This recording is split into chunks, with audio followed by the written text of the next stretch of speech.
So there we go. And then I am going to say welcome to you all as you join us today. We're so excited to have you. I am Kat Frively, and I'm the executive director here at Birdability. I am a fat, white, queer femme, right? Today I've got really bright, big, chunky red glasses on. My gray and purple hair is up in a big bun. And I am sitting in front of a red wall with a lot of plants behind me. And we are obviously, you all, I hope, know that we are going to get to have an opportunity to hear today from Olivia Sanderfoot, who is the director of Project FeederWatch at Cornell Lab of Ornithology. I do want to just say the Birdability Outreach Program and this webinar series are a part of our work as a nonprofit that is working to make birding and nature accessible to everyone, especially folks with disabilities and chronic health concerns. And that as a part of that, one of the things that we are focused on is creating opportunities for folks with disabilities to learn more, not only about birding, but also about the possibilities of community science and participatory science. And we believe so deeply in the importance of having a really broad diversity of people involved in community science, not only because it's the right thing to do, but also because it gives us better data. And so, because of that, we are focusing this first quarter of 2026 on accessibility in community science. And we're starting off today with Olivia, who's going to talk to us about Project FeederWatch. We're so excited for this conversation and for this partnership and the ways that Project FeederWatch has been working to specifically build accessibility into the work that they are doing. I want to remind folks that in February we'll have a panel of folks with disabilities talking about the kinds of community science projects that they are involved with. And then I am thrilled that in March we will have folks from SciStarter, which is a community science aggregator that uplifts community science of all sorts: birding, nature, pollinators, dark skies, you name it, including the Birdability map, which I really love and appreciate, uplifts that to people who want to be involved in meaningful ways in their own communities. I want to point out to you all that you're welcome to use the captions that are available through Zoom. They're at the bottom. All that you have to do is press on the CC button that says show captions, and you will be able to then hopefully have another tool to support your participation today. So, Olivia, I'm delighted to have gotten the chance to meet you. I know that you are a new project director at Project FeederWatch, and I'm going to turn it over to you with just a huge kudos and to you and your team and the work that you do, and a delight in our ongoing building of a partnership to make sure that Project FeederWatch is an accessible opportunity, right, for birders. And so, with that, I'm going to turn it over to you and say thank you for being here. Thank you so much for having me. I'm just thrilled to be here. Could I get a thumbs up if you can hear me and see me okay? Looking good? Hear Awesome. you Okay. perfectly. For those who haven't met me yet or tuned into one of my talks, my name is Dr. Olivia Sanderfoot. I am also white. I have blonde to brown hair, depending on how much sun I'm getting. Currently, it's been very gray here in Ithaca, so my hair's looking a little darker these days. I also have glasses. I have these very cool brown glasses that I like to think of as my owl glasses, and I'm wearing a brown sweater and my favorite owl necklace. It's this little pendant that I picked up at an art market some time ago. And my background is unfortunately very, very boring, just plain white walls. But we're here to talk about colorful, bright, birds and the beautiful calls and songs that they make. So hopefully that will bring some light that this room does not have to our conversation today. So today we'll be talking about Project FeederWatch, which is the program I run here at the Cornell Lab of Ornithology, and we'll be talking about how FeederWatch is an opportunity for us all to discover the joy of winter birding right from our home. Before I dive in, I want to take a moment to welcome you all to this space. Thank you for being here. Please know that if you have any questions at all during our conversation, you're welcome to add them to the chat and we can go through them all at the end of this talk. I don't expect this talk will be particularly long, so we'll have lots of time to chat at the end. And I'm also available always to folks in our community who have questions about our program or birds generally. To start, a bit about me. I am the project leader and research scientist here at Project FeederWatch. I've lived all over the United States. I grew up in Madison, Wisconsin, which is where I received my bachelor's of science and my master's degree. And then I later moved with my husband to Seattle, Washington, where I studied with Dr. Beth Gardner and received my PhD in quantitative ecology at the University of Washington. And I just finished a postdoctoral fellowship at the University of California, Los Angeles, and the Natural History Museum of Los Angeles County, and then moved here to Ithaca at the end of October. So I've lived all over in many different places, and the birds and the people everywhere are just extraordinary. My research has largely focused on the impacts of air pollution on birds. I'm particularly passionate about thinking about how wildfire smoke disrupts bird communities and impacts the health and behavior of birds. But a key thread tying together all of my research to date is participatory science.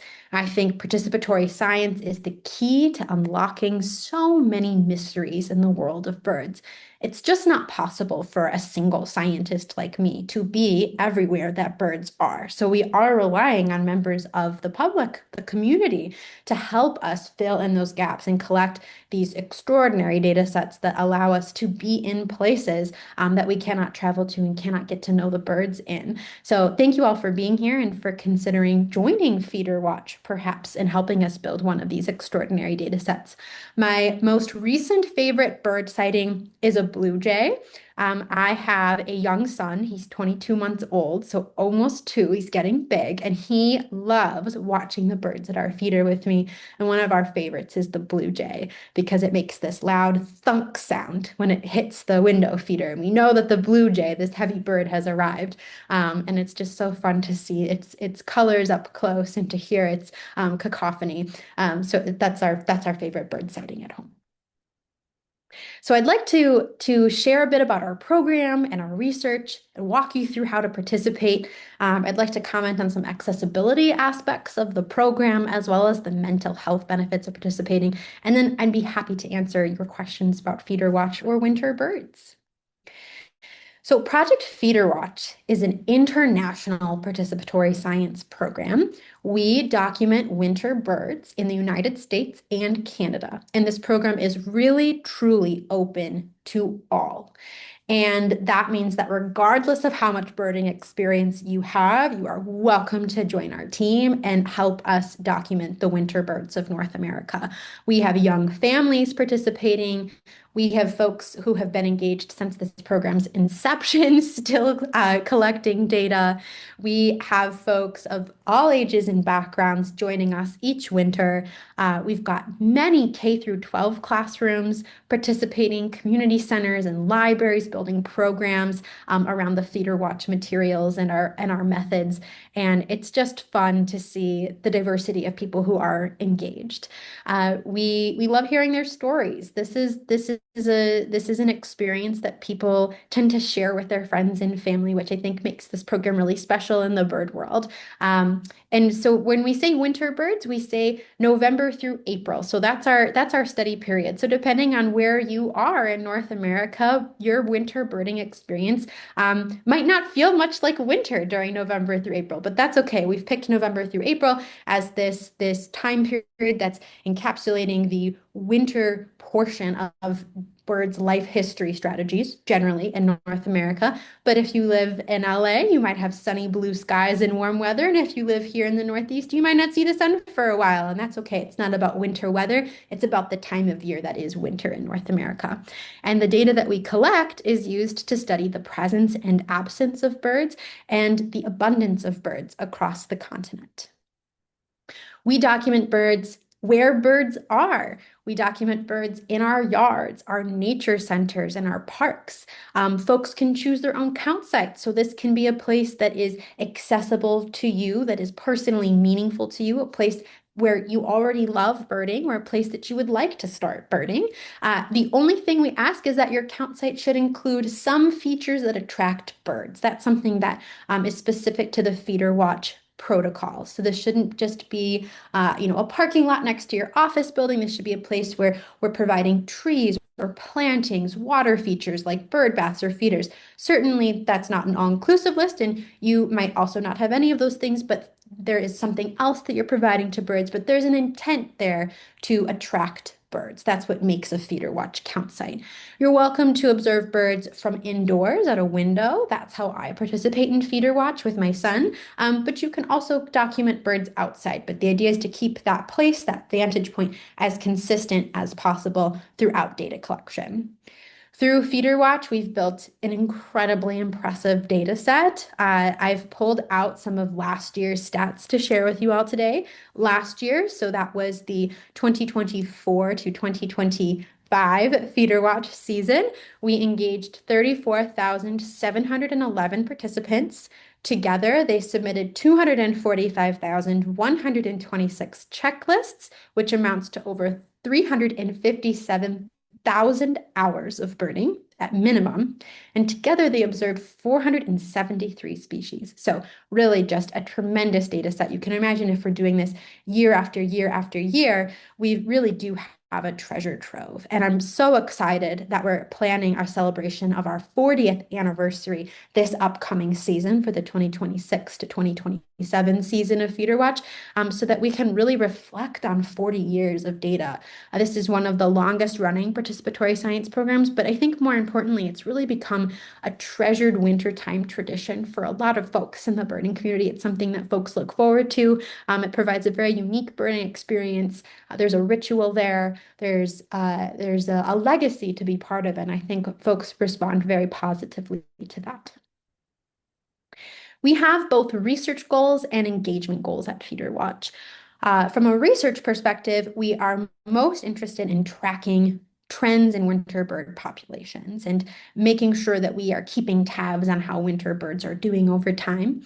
We also follow winter range expansions and contractions, and we record eruptions of winter finches and other species. So again, we're keeping track of where birds are and how they're moving in space and time. We also monitor the spread of non-native species, and we keep tabs on disease outbreaks. I am very passionate about our engagement goals. I just as excited as I am about the research goals. The research would not be possible without the people. So I'm very excited about moving us into a space where we're considering both of these pillars equally. I want to make sure that we're always first and foremost connecting people with local wildlife. That's our most important goal, and inspiring appreciation and care for birds. FeederWatch also serves as a public resource for information on birds and the practice of bird feeding. If you have any common questions about bird feeding, please do visit our website. We have so many blog posts about bird feeding and best practices. We have this very cool interactive data visualization tool called the Common Feeder Birds, I believe. I can add a link at the end of our conversation or share that with Kat to share with you all. And this tool allows you to see which types of feeders and which types of bird seed would serve well to attract specific species to your count site. We're also dedicated to making our neighborhoods safer for birds and helping folks understand the steps that they can take to ensure that birds are here to be enjoyed by future generations. So those are our research and engagement goals. And I think one question that many of our participants have had in the past is, well, how are you specifically using my data? I work really hard to collect this data for you. What are you learning? So I thought it would be fun to walk through a couple of my favorite examples of data analysis of studies that have come out using the FeederWatch data data set. So the first focused on house sparrows, and this study answered a simple question. Are North American populations of house sparrows on the decline? Now, lots of people don't like house sparrows, but I think they're awfully cute and underappreciated. And in fact, house sparrows are actually a species of major conservation concern in Europe, which lots of folks in the US and Canada don't know. And so this study plotted the flock size of house sparrows observed at FeederWatch count sites over time from 2001 through 2016. And the researchers who led this study found that in rural areas, populations of house sparrows were more or less stable during this 15-year period, but in urban areas, there was a definitive decline, which suggests that we are seeing a loss of house sparrows over time. So maybe not in rural areas, but in urban areas, we are in fact seeing fewer house sparrows and smaller flock sizes. This is a trend that matches many other analyses of bird populations in the last 20 years and echoes this need to really think about the ways that we can safeguard bird populations.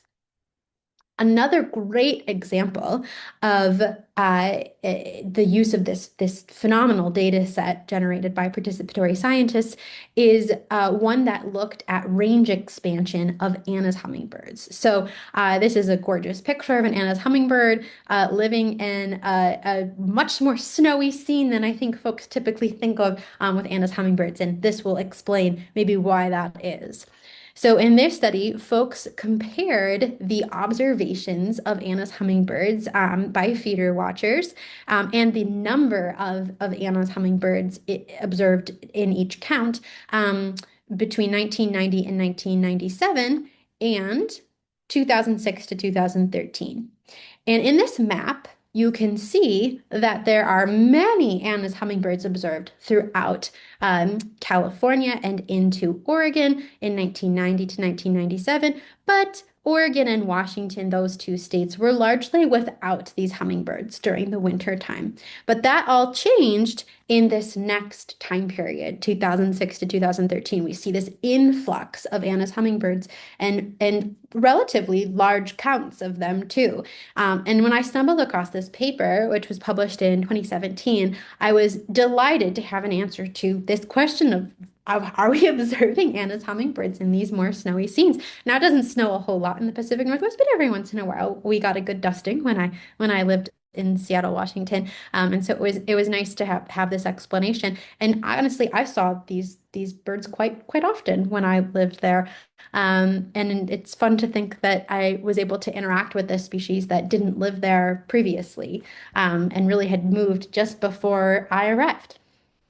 One of the reasons that has been proposed for this range expansion is actually supplemental feeding. So more and more people are providing hummingbird feeders, which might be allowing species like the Anna's hummingbird to move into and persist in places where they typically haven't been during the wintertime because they have those additional resources there. One other thing that folks don't often know about FeederWatch is that we recently expanded to include counts of mammals as well. So we are primarily focused on the birds, but we also count mammals and we explore behavioral interactions as well. And I'll get into both of those a bit more later. In 2025, we also surveyed feeder watchers to learn more about their gardening and landscaping practices, and we're using this information to set up some before-after control impact experiments around native planting and how that can support local biodiversity. And we recently launched the 2026 Bird Glass Collision Study, and we're asking feeder watchers to document the bird collisions that they observe at their count site, which for most folks is their residence, and then linking that with information they've provided on how they have or have not treated their windows to prevent bird strikes in order to identify which strategies work and don't work in preventing bird glass collision. So I'm really excited about this extension and grateful to the feeder watchers who are helping us with so much more than just our standard counts. So I want to walk through how to participate step by step. So the first step is to sign up for our program so you receive our welcome message and access to all of our resources and materials. And you can do so at www.feederwatch.org. Next, you will select your count site. And we suggest that you pick some place that you enjoy birding. And this can be someplace indoors or outdoors, but again, preferably from one vantage point. And the most important thing is to be consistent. We ask that folks also provide some basic information about their count site by filling out a form, which we refer to as the site description form. And this allows us to collect information about the resources available to birds at this location and any of the supplemental food and water that folks are providing to birds at those sites. Next, you'll choose your count days. Feeder watchers conduct their counts over 2 consecutive days, ideally weekly, but even if you only submitted one count during the entire wintertime season, we would be grateful for your data. So really, this is a choose your own adventure, as much or as little as you'd like, but a count is 2 consecutive days. So you would pick a 2-day count, say Saturday to Sunday. You would leave 5 days between your count, and then you would start again on Saturday and Sunday. Or you could pick Monday, Tuesday, Tuesday, Wednesday, etc. Some folks ask, well, what if I can only do this on one day a week? That's just fine. You'd still pick your 2 consecutive days. And when you go to submit your observations from that day, you'd indicate that you didn't contribute any hours, that your effort was 0 hours on the day that you were not birding. Next, you count birds and mammals. So the observation time is flexible. You can bird for as much or as little as you'd like. I'm a mom with a young child, so sometimes I have great intentions of sitting at my feeder and watching the birds for an hour or two, and that very rarely happens for me because we've got a lot going on at home. So I tend to take my observations in 5 to 10 minute increments throughout the couple of days, and that's just fine. We add it all up at the end, and then that's the effort variable that we consider.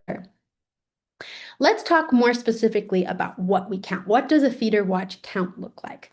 So we are counting the birds that are attracted to the habitat at our count site. So this could be food or water that you've provided, trees, fruits, or plantings that you maintain, and any activity around your feeder.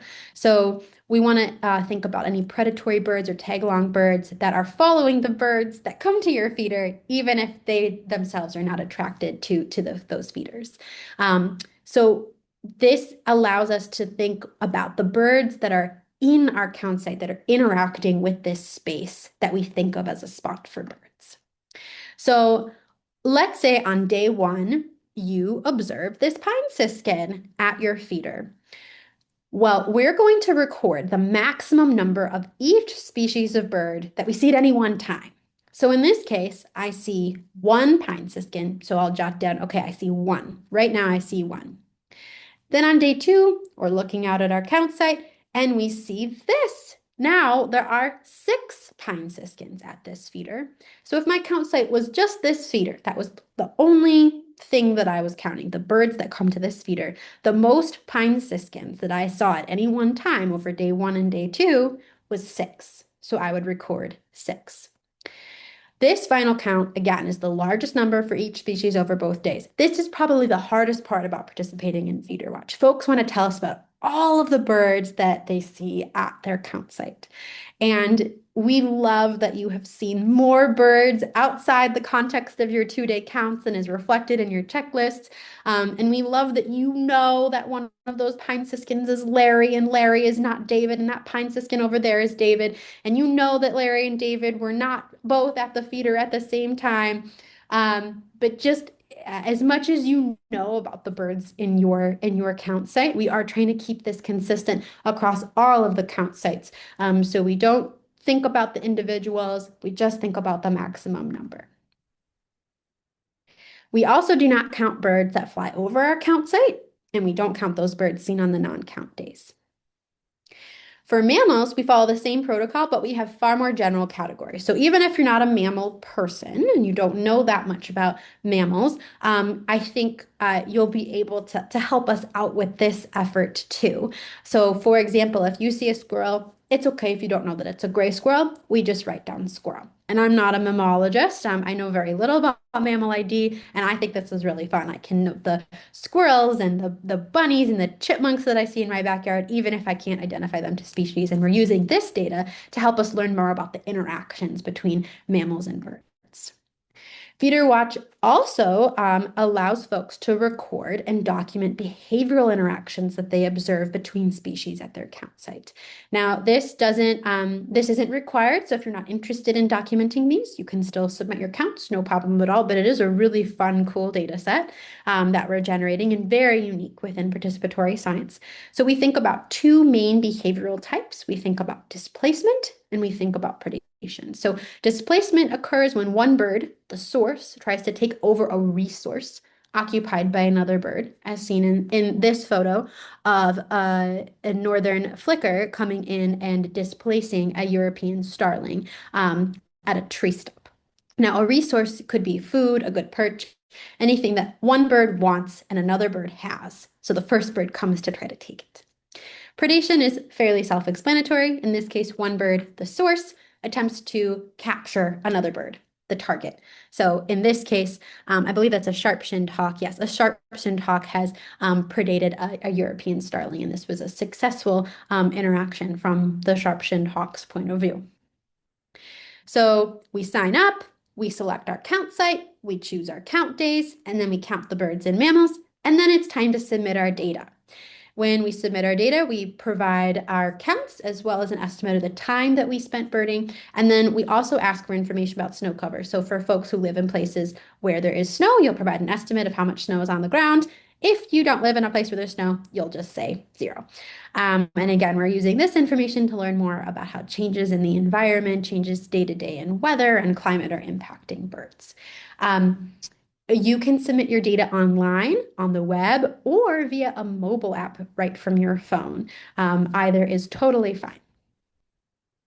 I want to comment for a moment on birding by ear, and I think this is especially important in the context of accessibility. So at Project FeederWatch, we specifically do not count birds that are only detected by ear. And this is for many reasons. First, birds vocalize less in wintertime, or they might vocalize, but they don't sing their iconic songs, and this can make birding by ear particularly challenging and prone to error. Furthermore, it can be difficult when we just observe birds by ear to know the precise location of the singing or calling birds. And so then it's difficult to know in the context of FeederWatch if a bird that is calling or singing is actually within our count site. If we can't identify the bird's location, we cannot be sure that that bird is attracted to our count site or attracted to some resource that we are providing or perhaps just flying over. And we're only counting those birds that are attracted to our site. In addition, most feeder watchers are observing birds from indoors with their windows closed for at least part of the season, which makes it hard or impossible to observe or hear birds. And we really want this program to be accessible to folks who are unable to get outside during the winter months, and having this protocol helps standardize our observations. This does not mean that this program is exclusive to folks who might have trouble seeing. Folks with impaired sight can still absolutely participate. They could partner with a full-sighted friend and compare their bird observations by ear to some bird observations that folks are documenting through another context. And we also encourage folks to continue birding outside on fair weather days and support those observations that folks are making indoors, those full-sighted friends indoors. And I would also like to share that we're actually actively working with many researchers here at the Lab of Ornithology to compare bird observations collected on eBird, with FeederWatch, and using autonomous recording units in order to better understand how our information about birds changes in these various contexts in order to improve accessibility in these participatory science programs and really have a way of comparing observations collected in these different ways. Folks might also like to consider other wintertime participatory science opportunities in which observations are collected both by ear and by sight, such as the Christmas bird count or the Great Backyard Bird Count, and I'm sure you'll hear lots about those over the winter time as well. Another question that folks tend to have is, well, what should I do if I can't identify a bird during a count? And birding during wintertime can be very hard. There are an awful lot of sparrows that look an awful lot alike. So we just ask that you try your best. You narrow it down as much as you can.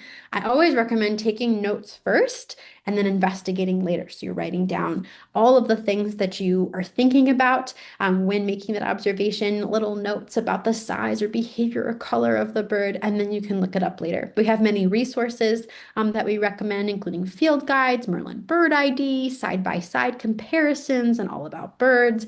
Our website has tremendous resources, including this really cool, tricky bird IDs page. And we also developed a very cool new sparrow identification poster that I'd be happy to send to anyone in the audience for free. Just send us an email at FeederWatch at birds.cornell.edu, and we will send you one of these sparrow identification posters.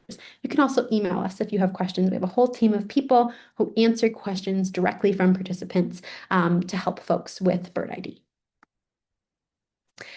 Now, let's talk about the mental health benefits of participating in FeederWatch and really birding in general. So it's a tough time, winter. Not so much if you live in Southern California, where I used to live, but in many other parts of the U.S. and Canada, it can be a bit dreary. And even in Southern California, the days are short, and that can be hard for a lot of people, including myself. And birding is a fabulous way of counteracting some of that dreariness of the wintertime. Birds connect us to nature, and just by tuning into the great outdoors, we feel less stressed, less mentally fatigued. When we notice birds, we feel lighter. There's a lot of research on this. In fact, research shows that our everyday encounters with birds, whether they're heard or seen, positively impact our well-being. Birds are lifting us up even if we don't notice them. Studies have shown that folks who live in neighborhoods with more birds are less likely to experience anxiety and depression. So, greater biodiversity is really increasing our own life satisfaction. And for me, this is by far the most compelling reason to protect birds. There are so many good reasons. They provide ecosystem services. They are critical keystone predators and pollinators. They link our ecosystems. They support our ecosystems. They have tremendous economic value. But really, I think the most compelling reason to protect birds is that they bring us light and joy and color and music on even the dreariest of days. And by participating in FeederWatch and other participatory science programs, you can help provide scientists the data that we need to help figure out the best ways to protect them and cherish them and make sure that they are here to lift up everyone and future generations to come. So thank you all so much for listening to this talk on FeederWatch. I am here for the full hour, and I would just love to spend these next 25 minutes with you all answering any questions you have about our program. And thank you so much for taking the time to learn more about what we do today. Dr. Sanderfoot, thank you for this. I am so grateful for your time and for this information. We have one really clear question from Michelle in the chat that I can tell you. Why is snow the only weather condition that is being documented during survey time? I would think rain, strong winds, or other conditions could change the volume or diversity of species. You are absolutely correct. Those other aspects of weather absolutely do impact birds, and there's some really good research out there that looks at how acute environmental conditions are impacting bird observations, but there's a lot more work that we need to do in this space. Um, Historically, this program was largely limited to the Northeast in terms of its participation. So there's a bit of a legacy effect there that wintertime meant a very specific type of weather to participants, and folks were primarily interested in snow. And there hasn't been much of an effort made to collect those additional measurements as the program has expanded. And there are lots of publicly available resources that allow researchers to fill in the gaps on weather. There are data products available from federal and state governments, from nonprofit organizations that give us information such as daily total precipitation, daily mean temperature. So we don't necessarily need feeder watchers to provide that data. And snow cover is something that can be very different at a highly local scale. So here in Ithaca, tonight, for example, there is a forecast for 3 to 6 inches of snow. But I live in downtown Ithaca on the flatlands, and I probably won't see more than a dusting. But here at the lab, which is a few hundred feet higher elevation, we'll probably have a few inches of snow in the morning. And that's a very short geographic distance. It's only about a 10-minute drive. And so sometimes it can be helpful to have those on the ground measurements of snow at FeederWatch count sites. But that's a great question. And I think it would be really interesting to explore if we could ask feeder watchers for that more specific weather information at their site.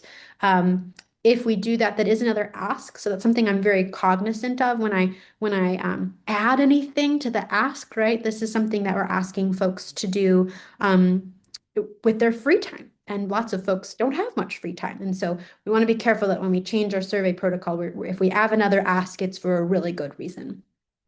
Thank you for that.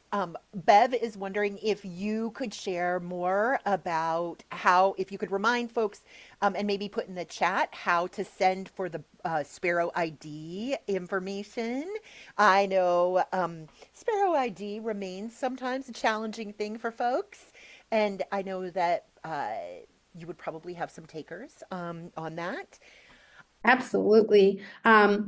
So you can send us an email at feederwatch@cornell.edu.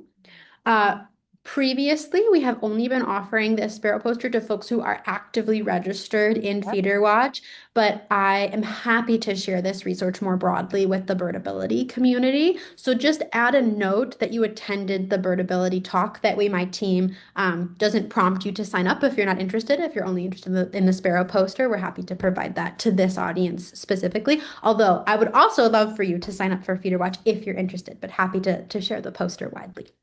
And I'm going to also bring up a question that somebody else, Olivia, brought up to me. And I am curious, are there very many places where folks are also participating as part of Project FeederWatch, but in a group setting? For example, at a nature center or a Mhm. bird blind or a metro park. I'm curious if you all keep track of any of that and Mhm. know where those more congregate settings might be, or if that's something that you may in the future be able to share more broadly. Because, as you were talking about, for example, blind and low vision birders, that can be a terrific opportunity for folks who are blind or low vision to get engaged. So I just Mhm. wanted to ask if, number one, there's a way at a larger scale to Mhm. learn about where those congregate settings might be, and two, to just confirm what I believe is true, which is that that's happening. Yes, it is absolutely happening. I know of many community centers, libraries, nature centers that are doing this in a group setting, or they have a shared site and folks Yeah. come in and bird and share their observations with a point person, and then the counts are aggregated for that site. Now, we have tens of thousands of sites, and I don't think we have a resource readily available listing where those group birding settings are. But I think that is an absolutely terrific idea. And I think we should work on that for our 40th anniversary and really highlight this opportunity to meet up with other people who are doing this. We have been experimenting with the idea of hosting some local coffee chats where lead feeder watchers could say, hey, come meet me at this coffee shop and we can talk about feeder watch and share our observations together. And I think maybe linking that to birding in a group setting is a really good idea. So I'll bring that to my team and see if we I love can that. make that happen in a few months. Thank you. I also do want to share with our community that if you are a birder with a disability for whom the participatory fee would be an impediment, that we are so lucky that Project FeederWatch has partnered with us, and you can sign up to participate for free using the code. Thank you. We both just shared it in the chat. Exactly. And Bev, I see that you're interested in signing up. It's right up your alley. We know, Olivia, and you know, backyard, terrace, balcony, window birding is sometimes the most accessible birding for folks. Mhm. So, yes, I have a couple more questions for you. Other than house finches with eye disease, are there any other diseases currently being documented? So when you submit your FeederWatch counts, you are prompted to let us know if you observed any sick or diseased birds, and you can specify which species you observed that you thought was unwell. So we do have additional observations, but for the most part, what we see in the data is housefinch eye disease. There are occasionally other things reported, but in terms of large outbreaks, I'm aware of that being the most salient in the data set. But one of the great things about FeederWatch is we are collecting that data in real time. So if many people across the United States and Canada started reporting a sick or diseased crow, and that was odd, we might bring that to some folks in wildlife rehab, veterinarians, and ask, hey, what gives? You can also upload photos for us to take a look at. So it's a great way to keep tabs on those outbreaks. Wonderful. Another participant says, here in Appleton, Tennessee, we're seeing a paucity of birds at our two feeder stations this winter versus previous winters. Can you speak to whether that's a trend in that region or anywhere else? Yes. So FeederWatch is a very big data set. And so it's hard for me without pulling up our data to comment on really hyper-specific regions. But I would encourage Randy to go to the FeederWatch website and view our trends. You can zoom in on your area and you can see what the trends have looked like over the last 40 years for any species of interest that you have. And you can also, as a feeder watcher on the data entry portal, you can see what other folks are reporting in your area, which adds to the community vibe. So maybe Mhm. you're seeing something odd at your feeders and you want to know if your count sites down the block are observing the same thing. You can check in that way. The other thing that I would add is that it can be really hard with just, one count site to know if what we're observing is it long-term increase or decrease or just a short-term shift. So birds might be less likely to visit your feeders because resources have changed. Perhaps there's an abundance of locally available food in a bird's native habitat, and they have less need of your feeders. Maybe a predatory bird has moved in, and those smaller passerines are actually a bit fearful of your feeders. There could be construction nearby that has spooked the birds or caused them to temporarily relocate. So there are a lot of reasons why we might see a change in the birds at our feeders without it necessarily meaning that there's an increase or decrease long term. That said, unfortunately, for many birds in North America, we are seeing a well-documented decline over time. There are some notable exceptions. One of the reasons why I love the hummingbird paper is because it's a positive story of hummingbirds taking advantage of these changes in resources and thriving despite the harm we've done to the planet and really thriving. But that's not the case for all birds. In general, feeder birds are doing better, though, than other types of birds. So the common birds that we see in our yards and at our balconies are generally speaking doing pretty well. There are exceptions. And the trend overall is a decline, but compared to other types of birds, they're by doing well, I mean, they're holding stable. They aren't experiencing those same losses. Mhm. Um, I would continue to provide food. And you can email me if in a few weeks that has continued, and I can try to provide some more specific information for you. Thank you for that. Somebody has another question, or actually two places of comment. One, Jeffrey, just sort of, I think, contributing, backing up to what you were just saying, that in his case, the birds are coming to the feeders in part because they're desperate for food. Because when Hurricane Helene hit in 2024, they lost so much old woodland habitat. And so birds are just sort of probably more at the feeder. I think that Mhm, speaks to some of what you were talking about. Those individual geographic sorts of mhm, impacts are very noticeable often from mhm. season to season. So thank you Yeah, for sharing that, Jeffrey. Um, yeah. anything you wanted to And speak to that? Yeah. yeah, I want to jump in for Randy and Jeffrey and say that can be a very it can be very distressing to observe those changes in real time. And I can relate to that experience of that loss of not seeing the birds that brought such comfort at your feeders. So, and in Jeffrey's case, like knowing that those birds are there because there was this natural disaster, that can be very overwhelming. So I think it can be of comfort to look at those trend graphs and really remind ourselves that our count site is a very small piece of a bird's larger range, and that so much of what we observe day to day changes based on weather and food availability, while still keeping in mind that in general, birds do need more support than they're getting right now. You bet. I did drop that link so that folks can explore those trend graphs because I think they're fascinating, and I imagine other folks might think that as well. So that is in the chat. And then another comment that came in, a recommendation to consider around collecting behavior data. Even though I've been doing Project FeederWatch for 2 years, Michelle says, I didn't realize you were only looking for displacement or predation behaviors. A short note or a comment in the app could be really helpful to make sure you're getting what you are actually looking for at Project FeederWatch. Um, Okay. so just a comment about something that Yeah. may be useful to better the data set for you all. Yeah, I appreciate that, Michelle. So I think a lot of people are actually missing that we're collecting these behavioral interactions, um, which makes sense because if you've been feeder watching for a long time, you're very focused on the counts, Yeah. and there's always so much going on. But certainly more messaging on that I think would be really useful. If you are collecting data in the app, at the end when you submit your counts, there's a separate section that allows you to optionally add behavioral interactions, and you can only select the species that you observed during your count. So you'd record, I saw 6 blue jays, 3 pine siskins, 2 dark-eyed juncos, and I saw a blue jay try to kick a pine siskin out. And you could record that displacement right at the end. Got it.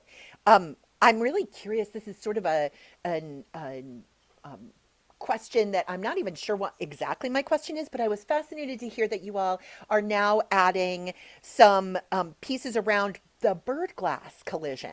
And I'm curious if, like, what kinds of things you all are partnering to learn more about for that, and then also whether through that you have uh, shared on your website recommendations, for example, around bird glass collisions, and Yes. what feeder watch project feeder watch participants might do to better protect birds. Yes. So I highly recommend for folks interested in this topic that they visit this website, which I will drop in the chat, Thank you. www.stopbirdcollisions.org. This is the website for the Bird Collision Prevention Alliance, which is a partnership between many different conservation organizations, including the Cornell Lab. And on this website, you can read more about solutions to this problem. You can learn more about why birds hit glass and what we can do at our homes to mitigate bird strikes. Now, our study, I'll drop a link now in the Mhm. chat to learn more about our study specifically, is really digging into what people are doing at their count sites, which again, for most people is their residence to mitigate bird glass collisions and then follow up to see if it works. So a lot of the treatments that we use to prevent bird strikes have been tested in contexts that don't simulate the real world. We test these products in wind tunnels with birds that have been raised in captivity, or we put up fake glass windows in the middle of a forest, which doesn't at all simulate the built environment. So we don't actually have that much literature on how people, everyday people using these technologies to prevent this tragedy, how those hold up. And so our hope is that feeder watchers will tell us very specifically for 1 to 5 windows at their home what they have or have not done. Do they have decals? How detailed are the decals? How much coverage do you have? Do you keep your curtains closed? Do you have a screen? Tell us all of the things about this window.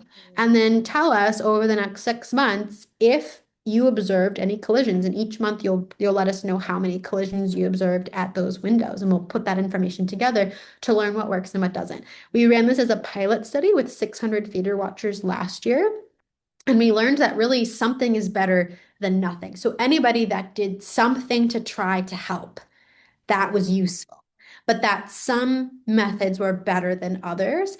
and none of them worked as well as companies advertised, which is something that Interesting. we want to dig into. And Yep. this isn't because companies are being misleading. That's not at all what I'm trying to say. It's just that they're testing these in very specific contexts, and it can be really hard to do exactly what you're supposed to do in Yes. putting these up, and they might not work as well in the real world as they do in the lab. But it's good to know that they do work, and we want to know how well. Yes. Makes so much sense. Thank you for sharing that context and a little bit more about Mhm. that. We had another question specifically about participation. Can my husband and I bird at the same site at home using different days? Ooh, oh, that's very interesting. I think so. I think you would both. Is this Lisa? This is Lisa, Lisa. you should send me an email. I'll drop my email in the chat, so we can follow up on this. But I think what we would do on our end is you would both sign up so you'd have your own account. You could record your own observations. And then on the back end, we would know that those were the same site. Mm, Um, I don't know if there's a better way to do that, but I will look into that. It's possible that you could also just submit additional 2-day counts using the same a account. So if you had like the FeederWatch app and you had a shared account, you could just both use that to record 2-day counts. There are people who do multiple 2-day counts in a week.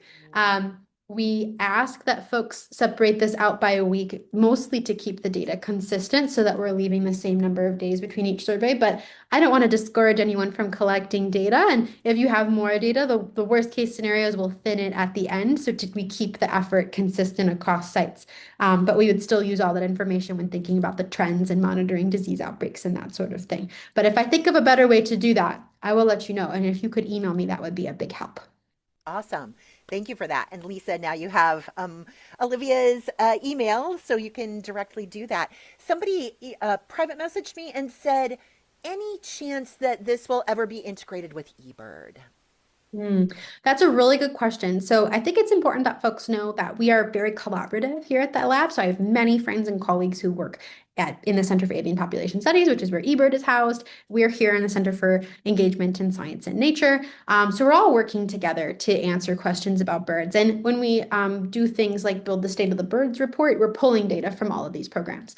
The reason why it won't be integrated into a single platform is because the two platforms are inherently different and they support very different birding experiences and very different birding data streams. So, for example, when I go out e-birding, I'm really in one of two mindsets. I'm in the I'm going to document every single bird that I see or hear mode, which feels a little ambitious almost. And sometimes I'm not in that mood. Sometimes I just want to be present with the birds and I don't want to count them.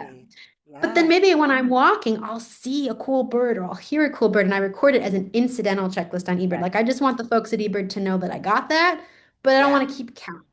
Yep. FeederWatch is different. FeederWatch is chill. FeederWatch is we are home, we are in our happy place, we're at our nature center in our community, documenting the birds that we're observing out our window, and it can be at your own pace. And it's much easier to catch them all, right? Like it's a much simpler protocol. There isn't that pressure to get everything because you're not on a walk, you're not birding for a really extended period of time in a busy place. You're focused just on your yard. And honestly, at the end of the winter season with migration starts, that can be more challenging, but I find that a lot of people do enjoy it. Our app is also quite different than the eBird app in that it's a little more intuitive for beginner birders we've found. So it's a good entry point. And sometimes folks start with FeederWatch and then they also do eBird. And sometimes people find eBird and they come to FeederWatch. But we found it's a very good entry point for birding that's a little less overwhelming. Hmm. Winter is also sometimes a good place to start for birding because there's just less going on in North America. So if you're learning bird ID for the first time, there's probably like 10 species that you're likely to see out your window. You can focus on learning those 10, and if you love it, you can learn more about the spring migrants. But the birds that are coming to your native plantings and the bird baths and bird feeders during the wintertime tend to be a very specific list that you can really dig into. So I hope that answers your question. They're very complementary, and we are working on some analyses to compare the two because we Mhm. do think that's important. Um, Absolutely. but they give us different information. That makes so much sense. Somebody asked if we would be sharing this video afterwards. Indeed, we will, and we are really hopeful that you'll share it further. All of you who are participating, you'll get a link to the recording after this. Dr. Sanderfoot, this has been such a joy, and I want to just give big gratitude to Cornell Lab of Ornithology overall. They are an ongoing organizational sponsor of Birdability and our work. We partner in so many different ways with so many of the different efforts that happen at Cornell Lab of Ornithology. And I just want to appreciate you really for the work that Aw. you're doing to not only create that engagement with people, make sure that Project FeederWatch is as accessible as possible to as many people as possible. But then also the work that this contributes to that helps protect, save, and care for birds, which all of us are deeply in love with, or we probably wouldn't be here, right? So At true. this at this So webinar. I true. do want to say I got my Project FeederWatch Woo! poster yesterday in the mail, and I'm Yay! so excited. If you, like me, have were a little bit late in signing up, it's still okay, right, Oh Olivia? yeah, Yeah. Okay, absolutely. that's what I thought. Absolutely. So we start in November, but it's a busy time of year, November, December. Yeah, We still have lots of folks signing up in January and February, even great. as late as March. You can sign up Yep, anytime. And wonderful. as I said, even if you just submit one count, that's fine. For full transparency, typically we ask folks to contribute an $18 participant Yeah, fee, again, for the birdability community and in yes, general for anyone who struggles at all with paying that participation fee. We will yeah, provide that for free. So it's no questions asked. You can just have a code to sign up for free. If you are able to pay the participant fee, that helps us print the yes. posters and do our analyses and build our event series and do more things for accessibility. So it goes to a good cause, but absolutely, if that's a barrier, we would love for you to participate. We're interested in your data. That should not be an obstacle to participation. And we continue to send out our posters and our Yeah. calendars through the end of the season. So anytime you sign up, if you're interested in those materials, you'll receive them. So great. And would you like to leave us with? Is there something that as we're saying goodbye today, that would be uh, a call to action or a piece of Mm. information or something that you would like to share? I so appreciate having this space. This has just been delightful for me. So thank you all for tuning in and listening today. I think I'd just love to share that one of the things that I've really enjoyed myself about Feeder Watch is that I get to do this with my son, and it's so easy to do with young children. I know a lot of families participate, and it can be, it's hard to find the time to go on an adult birding adventure when you're a young mom. So it's fun that we can bring that home. And I also think that like, sometimes being a bird scientist it's pretty depressing, right? Like we don't find a lot of good news. So Yeah. like the birds bring us so much joy, but what we learn day to day can be very distressing. And so having the opportunity to participate in Feeder Watch with my son is so wonderful because his joy reminds me why we're doing this. So if he's excited about seeing a jay, I mean, he's not even two and he knows chickadee, cardinal, jay. He knows those words. He says those words. And I think when we name an animal, we care about it. And so he Yeah. knows these names and I can see that care in his eyes. And that just brings me a lot of joy and it's sustenance for me. So I hope that that inspires other people to participate. Like our birding adventures don't have to be far away and long. They can be right at home in 5 seconds. Absolutely. Thank you for that reminder. And thanks to everybody who joined us today. I just want to remind you that all of us, birders, whether we are birders navigating disability, access need, chronic health concerns, or not, uh, participating in this and providing the ongoing data helps us build a world that is protective for birds, gives us more information, and also connects us as a community. So, really appreciative of you joining us today, Dr. Sanderfoot. Thank you for being here. Thanks to all of you who joined us. And I hope everybody has a wonderful rest of January. We are going to be back here on, oh gosh, and now I got to grab my calendar because I, of course, forgot to write down the date in February. But we are going to be back here February 11th to talk about the types of participatory and community science that a whole range of disabled birders have engaged with. And we look forward to having you join us then. Please have some happy birding time, friends. Enjoy it. All right. Thanks, Thank you all. everyone. See you Bye. soon. Thank you. Bye bye.